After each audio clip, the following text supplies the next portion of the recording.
कायनात के बाद कायनात मलिक के साथ इंसान खौफ लेकर जीता है, खौफ लेकर मरता है। जी जनाब। और जब बच्चा पैदा होता है तो वालिदैन का खौफ होता है और उसी खौफ में वो उसकी तरबियत अच्छी होती है।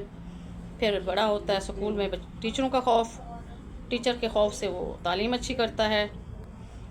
फिर बड़ा होता है तो माशरे का खौफ, माशरे के खौफ से वो अपने किरदार साजी पे तवज्जो देता है। फिर कानून का खौफ, कानून के खौफ की वजह से वो जराइम नहीं करता। फिर आखिर में खुदा का खौफ, कि खौफ खुदा होगा तो हम इबादत करेंगे।